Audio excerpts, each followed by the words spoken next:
오늘은 지난주에 말씀드렸던 것처럼 믿는 자의 두려움이라는 제목으로 함께 은혜를 나누고자 합니다. 두려움 또는 다른 말로 우리가 겁이라고 얘기를 하죠.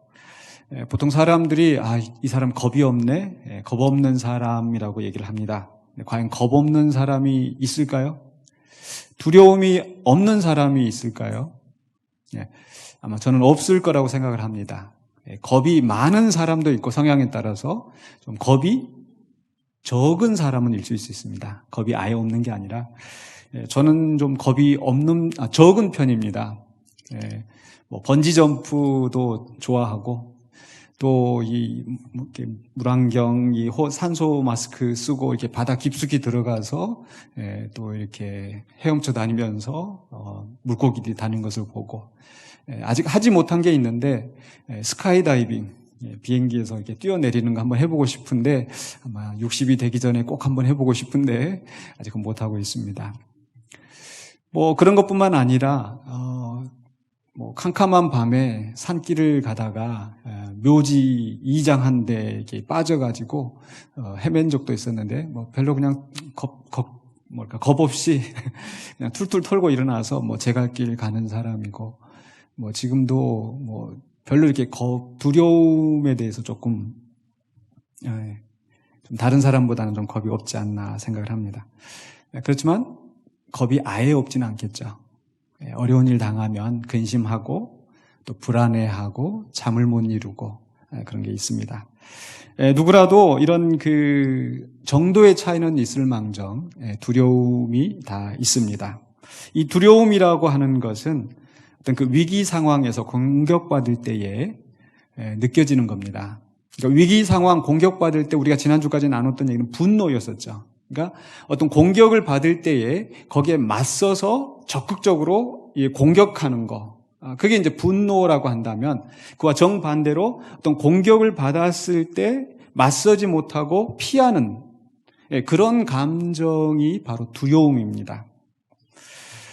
꼭 이런 공격이 아니라 하더라도 어떤 위기 상황 또는 어떤 막막한 상황, 그게 어떤 육신의 질병일 수도 있고 또 경제적인 상황일 수도 있고 또 때로는 어떤 중요한 결정을 앞두고 있을 때 무슨 진급 시험이랄지 또 학생들이 또 입학 시험을 한다든지 이런 상황들, 그런 속에서 우리는 걱정하고 또 불안하고 초조하고 그런 느낌을 가지죠. 이런 것들이 다 어떤 정도의 차이이지만 다 두려운 감정이라는 거죠.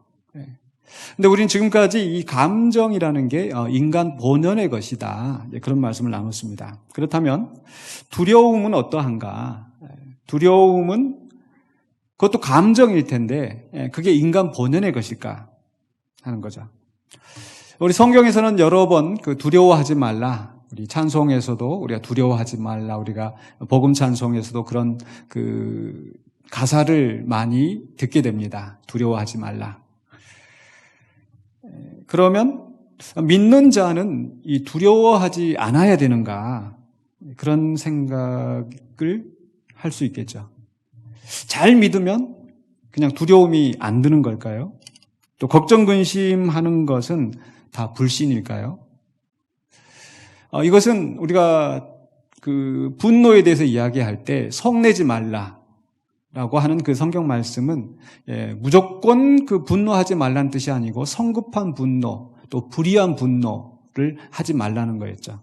마찬가지로 성경이 두려워하지 말라라고 했었을 때는 그저 무조건 두려워하지 말라, 두려워하는 것은 나쁜 것이다, 이런 뜻이 아니라 마치 불의한 분노와 의로운 분노가 구별되어지는 것처럼 불의한 두려움이 있고 의로운 두려움이 있다라는 거죠.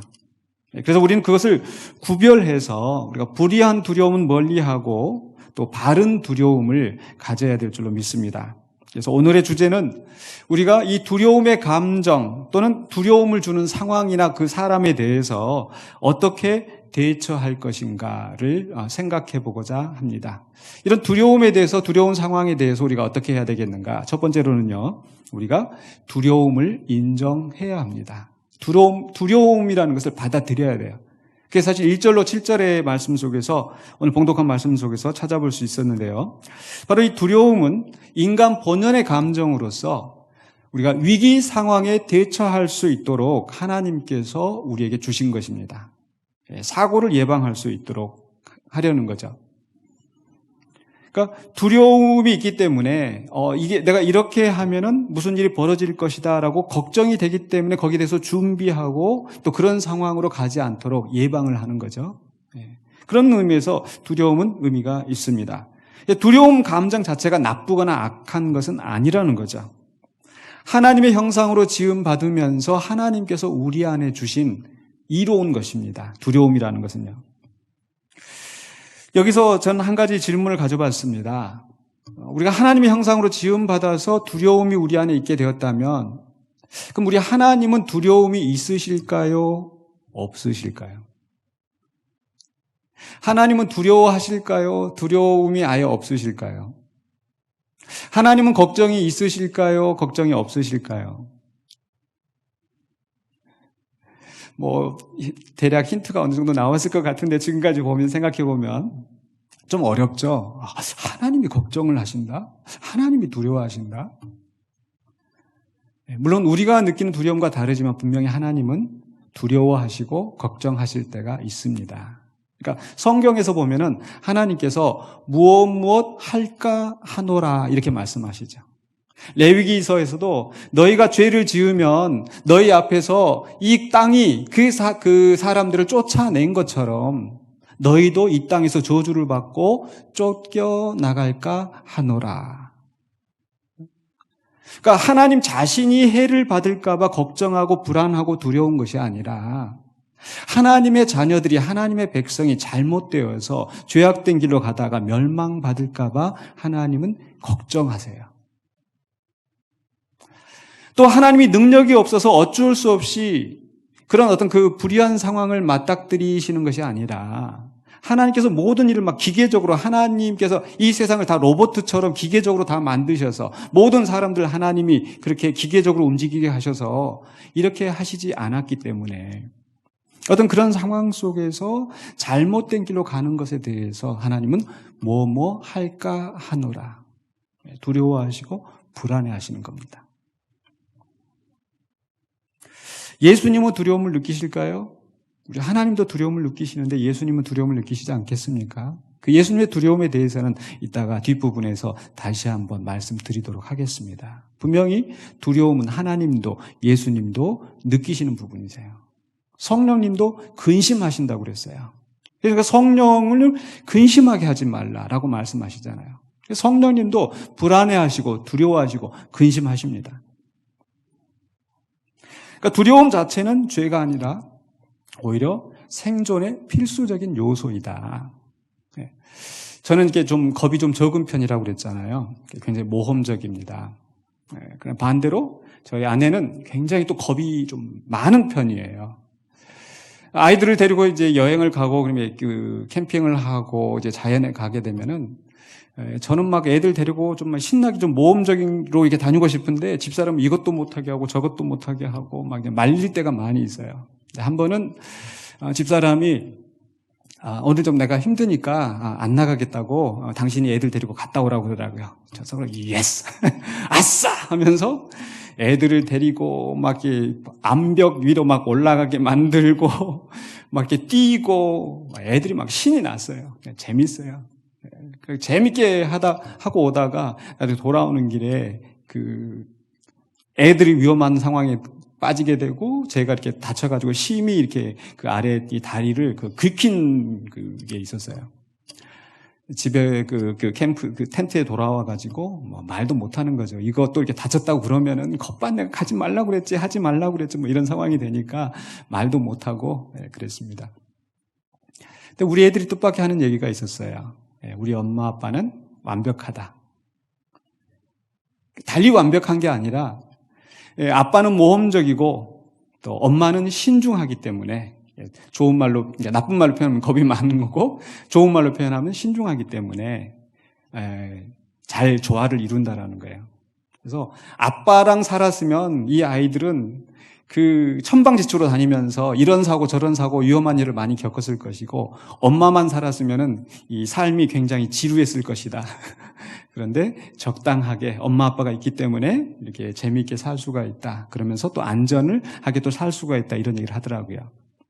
무슨 얘기냐면 두려움이라는 것은 그것이 우리를 안전하게 또 지켜주는 그런 역할을 한다라는 거죠. 우리는 그 악한 세상에 살고 있기 때문에 위험한 상황에 부딪힐 가능성이 많고 그렇기 때문에 우리는 두려움이 더 필요합니다. 이 세상은 이 악한 사람들의 공격과 위험이 도사리고 있고 또 마귀가 우는 사자와 같이 우리를 삼키려고 지금 노리고 있습니다. 바로 오늘 시편 기자는 그런 상황을 잘 표현해주고 있는데 먼저 1절과 2절에서는 내가 하나님께 부르짖습니다. 하나님 내게 응답하여 주시옵소서라고 호소하면서 3절과 4절에서는 그 하나님 앞에 기도하며 탄식하는 이유를 상황을 설명하고 있어요. 3절과 4절을 보시면요. 이는 원수의 소리와 악인의 압제 때문이라.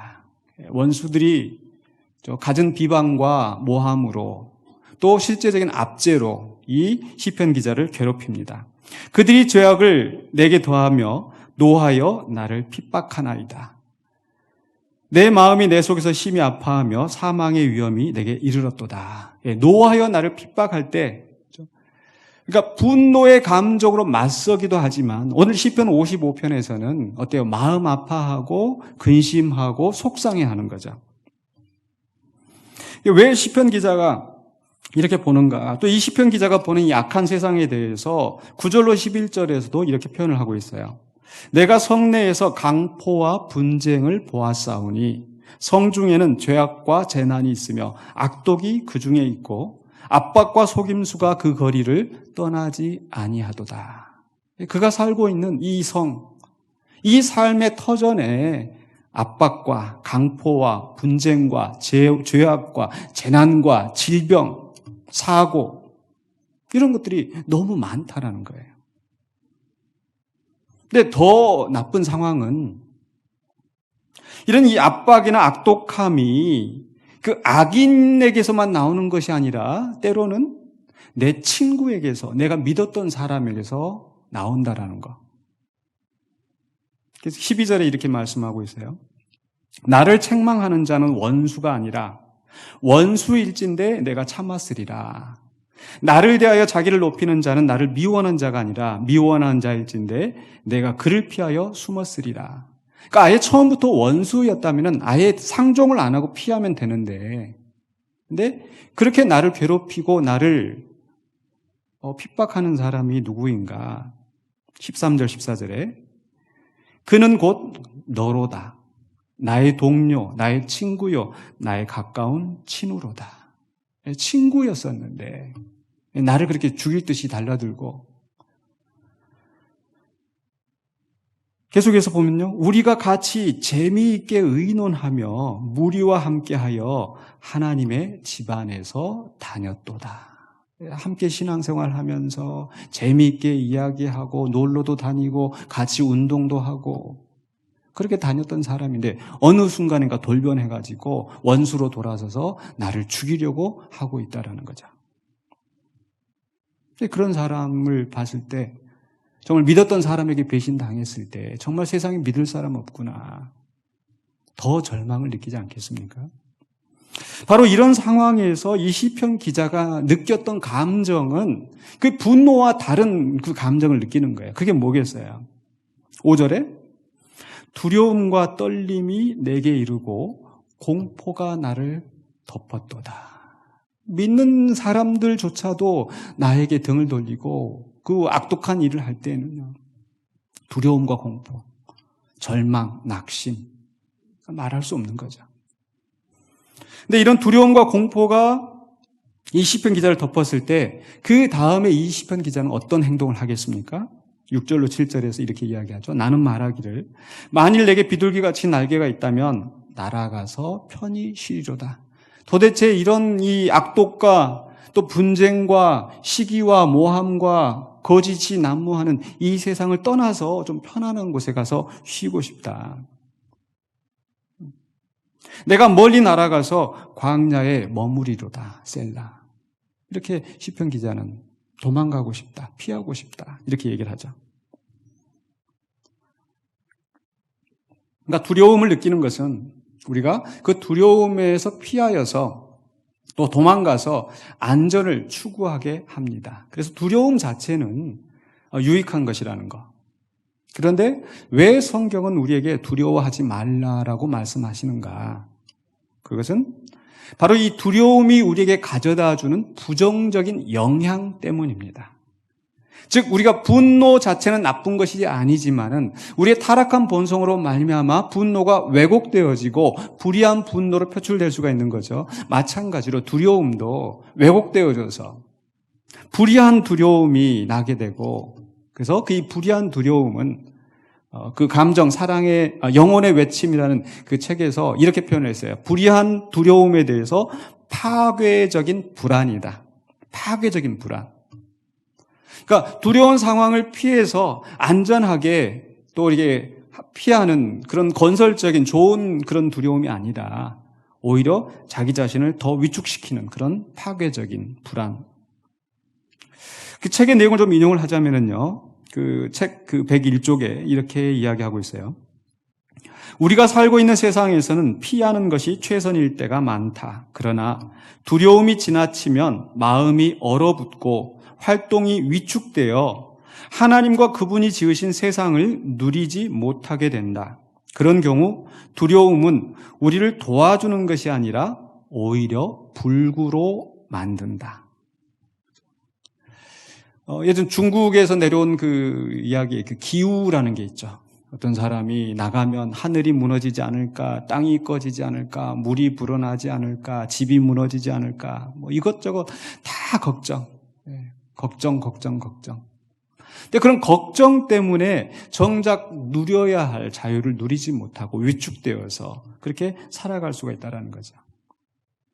그러니까 그런 극단적인 상황이 아니라 하더라도 우리는 두려움과 걱정 때문에 우리의 삶에 지장을 받게 되는 그런 경험이 아마 있으실 것 같아요. 그죠?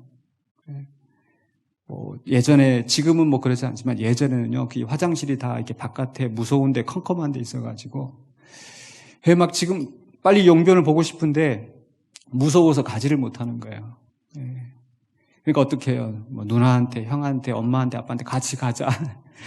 근데 형이 화가 나가지고 누나가 화가 나고 같이 안 가면 어때요? 뭐 참을 수밖에 없잖아요. 못 가고. 재미있는 실례지만은 그런 식으로 우리는 두려움 때문에 정말 정작 해야 될 거, 할 수 있는 것을 하지 못하게 됩니다. 그래서 이 두려움의 악 영향이 있는데 그 악 영향이 뭐냐면 간략하게 두 가지로 정리를 해보면요. 하나는요, 이 두려움 때문에 우리는 우리 자신을 과소평가하게 됩니다. 그죠? 두려워하니까 내가 충분히 할 수 있음에도 불구하고 그 능력을 발휘하지 못하게 되는 거예요. 두려움 때문에. 때로는 많은 사람 앞에 섰을 때 연설을 잘 준비를 해왔어요. 그런데 두려워가지고 제대로 못하잖아요. 자신을 과소평가합니다. 또는 반대로 어떤 그 위기나 원수에 대해서 과대평가할 수가 있어요. 아무것도 아닌데 사실은. 뭐 캄캄한 밤을 내가 사실 무서워서 못 갔지만은 그 사실 뭐 화장실 갔다 온다고 해서 무슨 일이 있겠습니까? 아무것도 없어요. 그런데 그거 뭔가 있는 것처럼 그 위기 상황을 내가 과대평가해서 내가 위축되어서 하지 못하게 됩니다. 때로는요, 아마 그 물을 무서워하시는 분이 있으실 텐데, 그렇죠? 물에 빠져가지고 막 허우적대는데 나중에 일어서서 보니까 이거 허리밖에 안 차. 근데 그 속에서 막 허우적대다가 내가 막 물 마시고 심지어는 그렇게 해서 익사한 사람도 아마 있다고 그래요. 가능한 얘기 아닙니까? 사실 허리밖에 안 되는데 일어서면은 딱 일어설 수 있는데 무서워서 자기 자신을 과소평가하고 물이 더 깊지 않을까 과대평가하고 이런 파괴적인 불안한 불이한 두려움 때문에 우리는 지배될 수 있습니다. 억눌릴 수 있습니다. 그렇다면 이런 우리 불이한 두려움을 어떻게 극복할 수 있을까? 첫 번째로 오늘 우리가 두려움을 뭐라고요? 인정하라. 두려움을 인정하라. 두 번째는 뭐냐면요. 더 큰 두려움으로 들어가라. 더 큰 두려움으로 들어가라. 우리가 의로운 분노를 위해서 어떻게 해야 된다고 그랬어요? 더 깊이 분노하라. 그냥 생각난 대로 화를 뱉어내지 말고 더 깊이 기다리고 생각하고 하나님의 뜻이 무엇인지를 묵상하면서 하나님의 분노에 동참하기 위해서 준비해야 되는 거. 더 깊이 분노해라 그랬잖아요. 그러니까 어떤 두려운 상황이 올 때 우리는 의로운 두려움을 위해서 우리는 더 큰 두려움으로 들어가야 돼요. 이 촛불은 어둠 속에서 밝지만 그러나 해가 뜨고 나면은 그 촛불은 빛이 나지를 않습니다. 그러니까 두려움은 더 큰 두려움이 있을 때 아무런 힘을 발하지 못합니다. 그러다 우리 두려운 상황에서 우리는 누구를 더 두려워해야 되겠습니까? 바로 이사야서 7장에서 우리 그런 사건을 볼 수가 있는데 이사야 7장에 보면은요. 유다 왕 아하스 때에 적군들이 쳐들어왔어요. 근데 그 적군이 누구냐면 바로 북쪽의 이스라엘과 또 그 너머에 있는 아람이 연합군을 맺어서 동맹을 맺어서 이 남쪽에 쳐들어온 거예요. 쳐들어오니까 어떻게 됐어요? 사람들이 막 놀래서 두려워하는 겁니다. 이사야서 7장 2절에 어떤 사람이 다윗의 집에 알려 이르되 아람이 에브라임과 동맹하였다 하였으므로 왕의 마음과 그의 백성의 마음이 숲이 바람에 흔들림같이 흔들렸더라. 두려워서 지금 요동을 하고 있는 거예요. 이 전쟁이 났다. 큰일 났다. 저 한 나라만 우리가 감당하기도 어려운데 두 나라가 연합을 해서 쳐들어왔으니 이제 우리는 꼼짝없이 죽었다. 그런데 하나님께서 이사야를 보내서 말씀하시기를 이 두 나라를 두려워하지 말아라. 그런데도 이 아하스 왕이나 백성들이 말을 듣지 않습니다. 그럴 때 하나님께서 이사야에게 말씀하시기를 하나님께서 강한 손으로 이사야를 붙드시면서 말씀하시기를 이사야서 8장 12절 하반부에서 13절에 그들이 두려워하는 것을 너희는 두려워하지 말며 놀라지 말고 만군의 여호와 그를 너희가 거룩하다 하고 그를 너희가 두려워하며 무서워할 자로 삼으라. 원수들이 쳐들어와서 우리보다 더 크고 강한 원수들이 두 나라가 쳐들어오고 있는 이런 상황이지만 그들을 두려워하지 마. 누구를 두려워해요? 만군의 여호와 그를 두려워하고 무서워할 자로 삼으라. 우리 예수님께서도 비슷한 말씀을 해주셨어요. 누가복음 12장 4절 5절에서 몸을 죽이고 그 후에는 능히 더 못하는 자들을 두려워하지 말라. 이 세상 사람들이 아무리 우리를 핍박해도 그 정말 우리가 제일 두려워하는 게 뭐예요? 죽음이잖아요. 근데 그들이 할 수 있는 것은 죽이는 것까지밖에 못한다는 거예요. 근데 마땅히 두려워할 자를 내가 너희에게 보이리니. 우리가 정말 두려워해야 될 분이 누구인가? 곧 죽인 후에 또한 지옥에 던져넣는 권세 있는 그를 두려워하라. 내가 참으로 너에게 이르노니 그를 두려워하라. 그래서 그분이 누구세요? 하나님이시죠. 그러니까 우리는 이 세상에서 우리가 만난 그 두려움에 아무것도 할 수 없는 그런 위기 상황이 닥쳐올 때 우리는 하나님을 두려워해야 돼요. 하나님을 두려워한다는 것은 사실은 하나님께 피한다는 말입니다. 하나님을 신뢰한다는 뜻입니다. 하나님을 환영한다는 뜻이에요. 뭔가 좀 다르죠? 이 시편 기자는 어떻게 했냐면요. 시편 55편 8절에서 아까 그 앞에 6절, 7절에서 내가 비둘기라면 내가 날개가 있다면 가서 피할 것이다 라고 얘기를 하잖아요. 광야에 가서 머무를 것이다. 근데 8절에 가서 보면은요. 내가 나의 피난처로 속히 가서 폭풍과 광풍을 피하리라 하였도다. 나의 피난처가 누구예요? 하나님이시란 말이에요. 그래서 그 다음 구절에 계속해서 보면 하나님이요. 하나님께 기도하잖아요.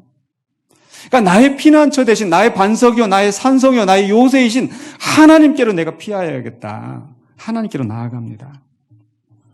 그래서 그 성경 말씀 보면은요, 이런 말씀이 나와요. 19절에 가보시면요. 옛부터 계시는 하나님이 들으시고 그들을 낮추시리다 셀라.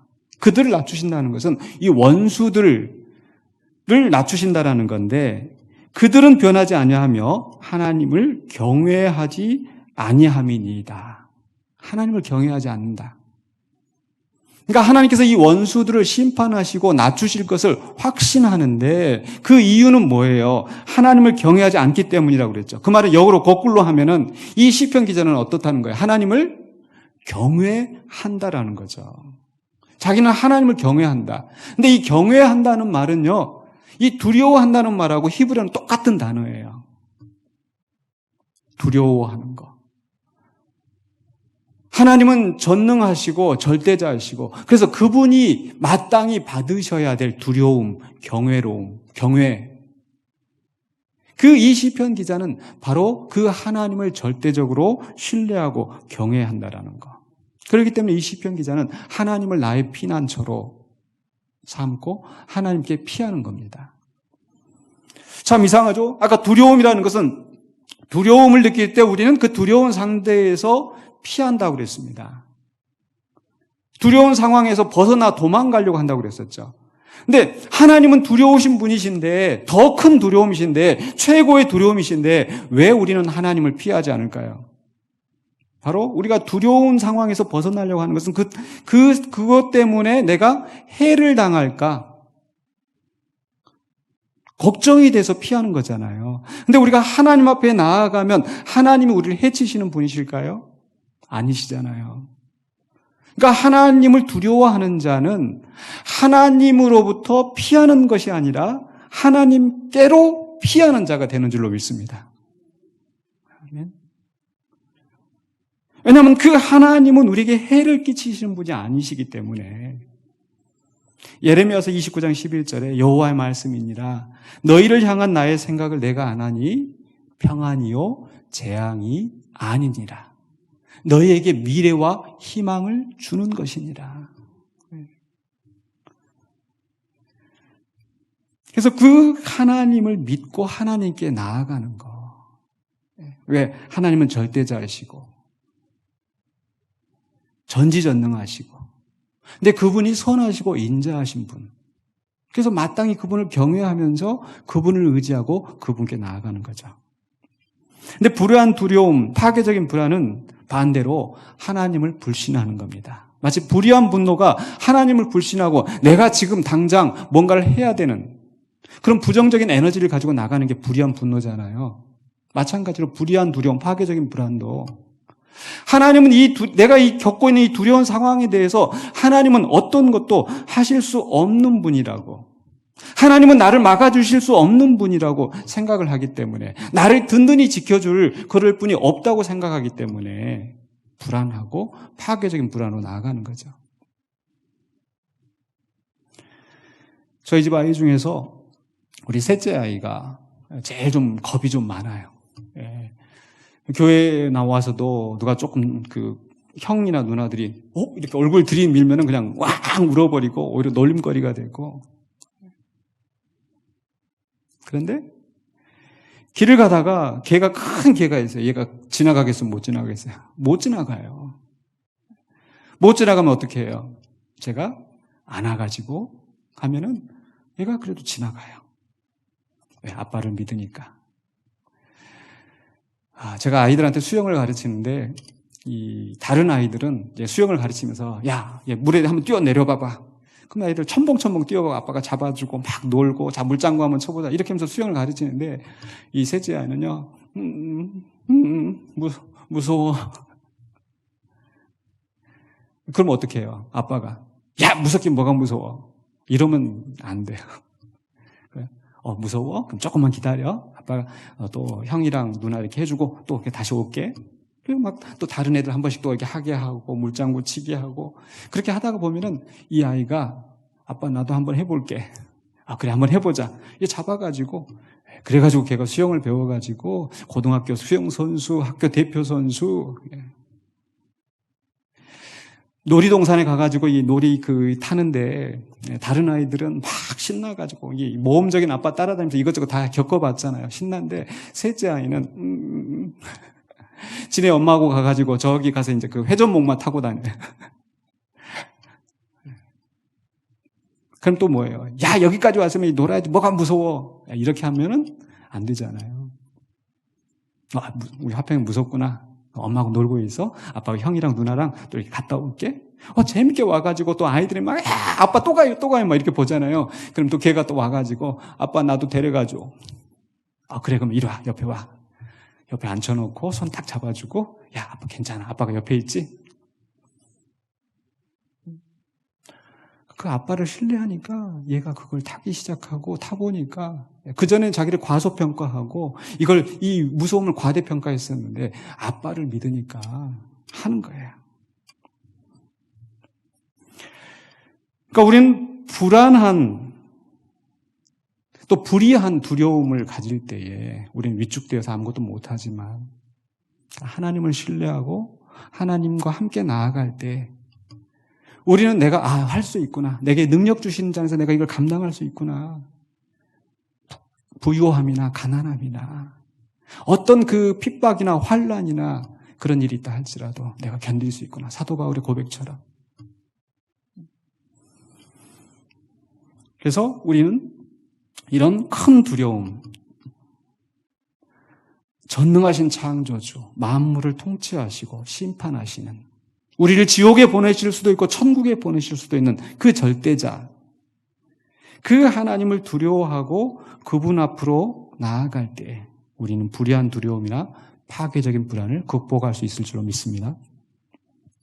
그래서 그렇게 하나님을 경외하고 피하는 사람은 이제 어떻게 될까요? 세 번째로 생각하고는 대지는요, 바로 하나님 안에서 누리는 구원과 평안이 있습니다. 바로 시편 55편 16절로 17절에서 이 시편 기자는 이렇게 고백합니다. 나는 하나님께 부르짖으리니 여호와께서 나를 구원하시리로다. 무서운데 하나님 앞에 가서 부르짖었더니 하나님이 나를 구원하실 거야. 저녁과 아침과 정오에 내가 근심하여 탄식하리니, 근심하고 탄식하고 불안하고, 근데 그 불안, 근심을 가지고 하나님 앞에 나아갔더니 여호와께서 내 소리를 들으시로다. 하나님 앞에 가지고 나가는 거예요. 그 불안한 마음을. 그랬더니 18절에 나를 대적하는 자 많더니 나를 치는 전쟁에서 그가 내 생명을 구원하사 평안하게 하셨도다. 대적들이 나를 죽이려고 하고 둘러싸고, 근데 하나님이 나를 구원하사 내 생명을 구원하사 평안하게 하셨도다. 우리가 계속해서 사도행전의 말씀을 지금 새벽 시간 묵상하고 있는데요,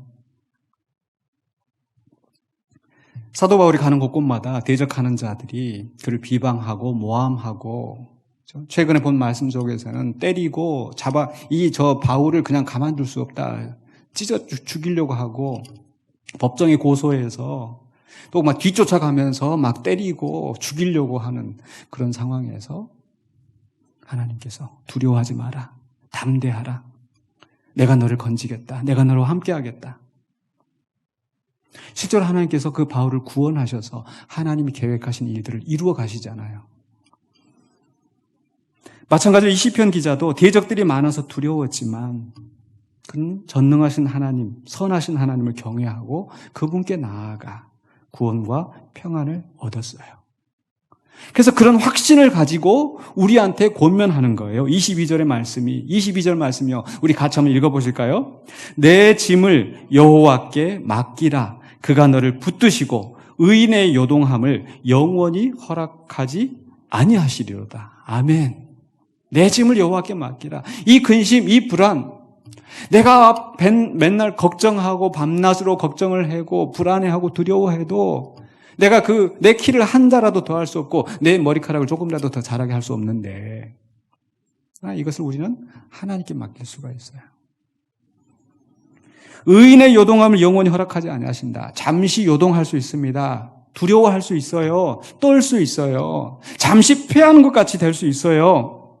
악인이 형통하고 이기는 것처럼 그런 상황 속에서 의인은 고통받고 낙심하고 절망할 수 있습니다. 그러나 하나님은 그러한 상황을 영원히 허락하지 아니하시고 그런 속에서 하나님을 경외하고 하나님께 나아가는 자를 하나님은 반드시 구원하시고 평안을 주십니다. 그렇기 때문에 이 55편 마지막에서 이 시편 기자는 바로 악인에 대한 하나님의 심판을 확신하면서 오로지 하나님을 신뢰하겠다는 결단으로, 그 고백으로, 찬송으로 이 시를 마무리합니다. 그래서 55편 23절에서 하나님이여 주께서 그들로 파멸의 웅덩이에 빠지게 하시리이다. 지금은 원수들이 다 승승장구하는 것 같지만 하나님께서 궁극적으로 그들을 파멸의 웅덩이에 빠지게 하실 것이다. 피를 흘리게 하며 속이는 자들은 그들의 날에 반도 살지 못할 것이나 뭐예요? 나는 주를 의지하리이다. 나는 주님께 피하겠습니다. 주님을 신뢰하겠습니다. 바로 두려운 상황이지만 절대적으로 하나님을 의지하겠습니다. 라고 고백하는 거죠.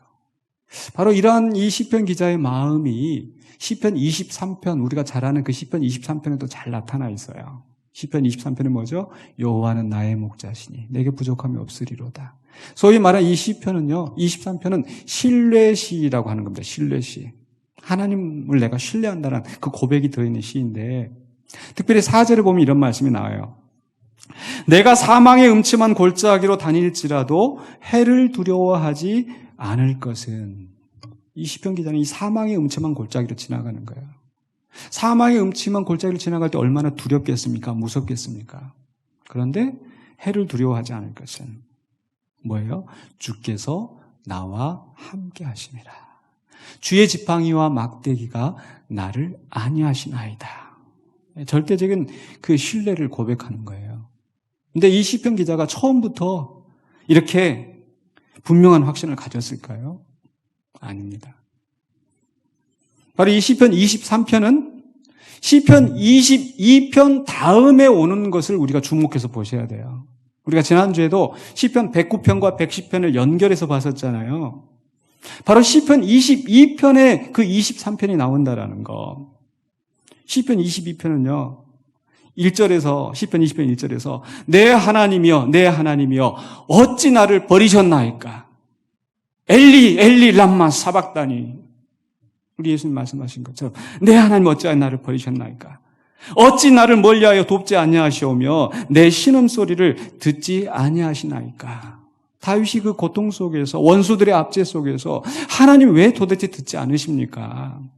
2절에 내 하나님이여 내가 낮에도 부르짖고 밤에도 잠잠하지 아니하오나 응답하지 아니하시나이다. 이 다윗이 항상 기도한다고 해서 내가 기도하니까 하나님이 들으시리이다. 항상 그랬던 것만은 아니에요. 때로는 하나님께서 급히 응답하지 않으시니까 하나님 내가 왜 밤낮으로 부르짖는데 하나님 왜 응답하지 않으세요? 왜 나를 버리셨어요, 하나님? 도대체 언제까지 이렇게 나를 버려두시겠습니까? 이렇게 하나님으로부터 버림받은 느낌이 얼마나 절망스럽겠습니까? 그런데 그런 속에서 사람들까지 달라들어서 조롱을 하는 거예요. 6절, 7절에 22편. 나는 벌레요, 사람이 아니라 사람의 비방거리요 백성의 조롱거리니이다. 나를 보는 자는 다 나를 비웃으며 입술을 삐죽거리고 머리를 흔들며 말하되 8절에 그가 여호와께 의탁하니 구원하실 걸 그를 기뻐하시니 건지실 걸 하나이다. 하나님의 천사가 와서 건지는가 보자.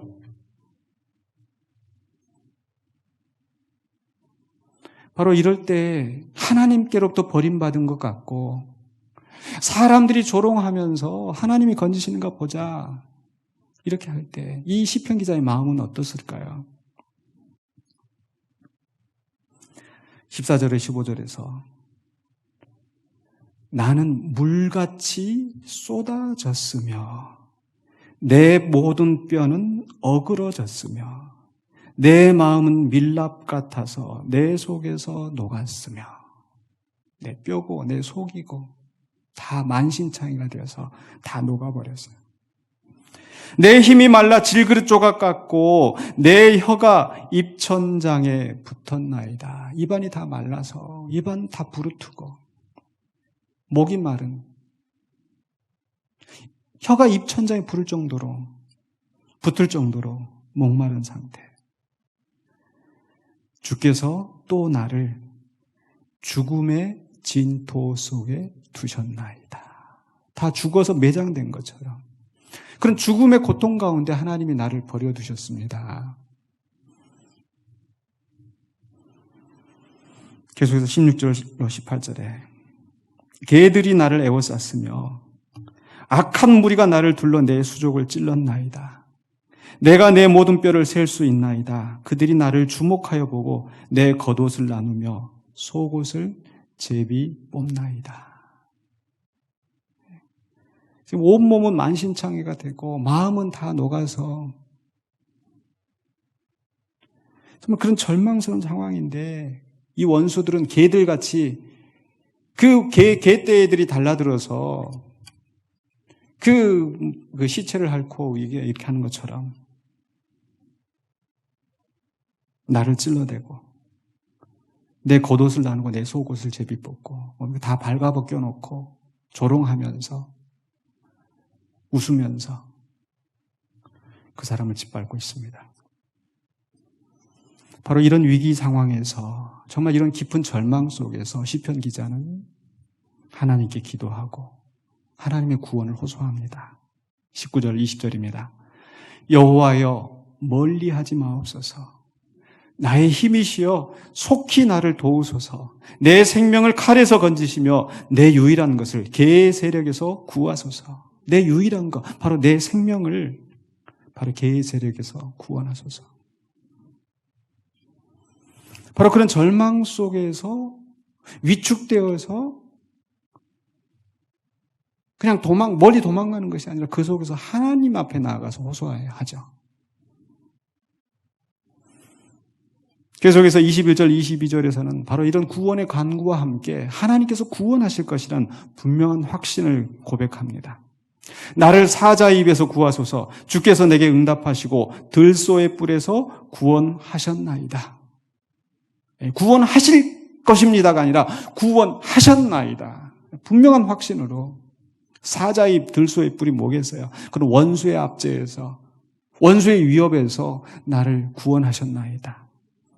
그렇게 구원하시면은 이 시편 기자가 뭐라고 해요? 그 다음에 내가 주의 이름을 형제에게 선포하고 회중 가운데에서 주를 찬송하리이다. 결국 마지막에는 주님을 찬송할 것을 고백하는 거죠. 그러면서 이 시를 읽고 있는 성도들을 향하여서 이렇게 권면하고 있습니다. 22편 23절입니다. 같이 한번 읽어보실까요?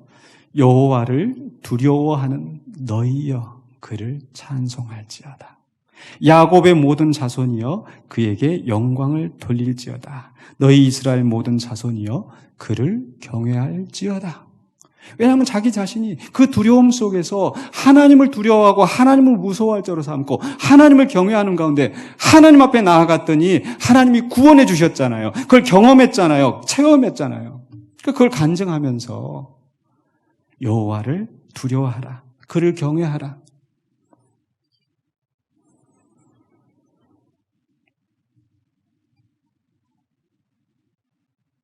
아마 눈치가 빠르신 분들은 바로 이 시편 22편의 말씀이 바로 십자가에 못 박혀 돌아가신 바로 예수 그리스도를 예언하고 있다는 것을 아마 느끼셨을 거예요.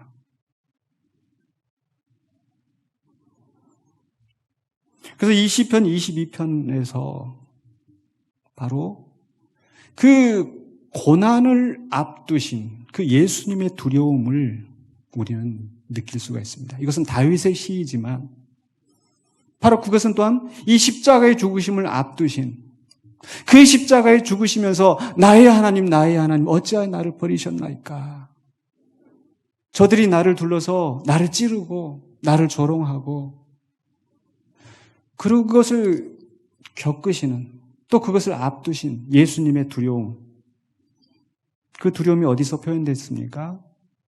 바로 체포되시기 전에 겟세마네 동산에서 제자들과 함께 그 동산에 올라가셔서 제자들에게 이렇게 말씀하시죠. 마가복음 14장 34절에 말씀하시되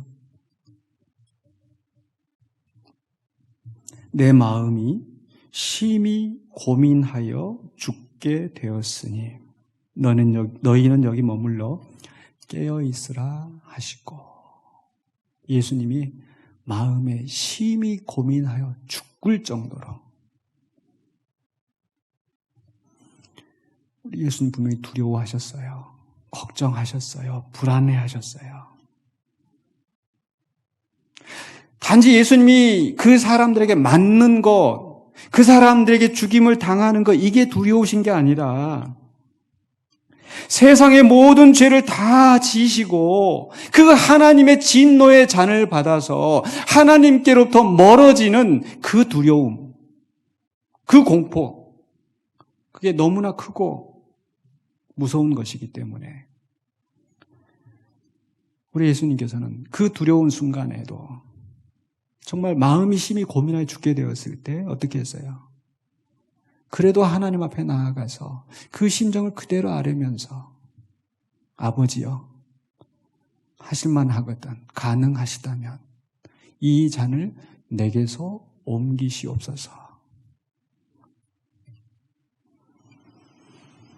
그러나 그 속에서 예수님은 내 뜻대로 마옵시고 아버지의 뜻대로 되기를 원하나이다 라고 고백하시잖아요.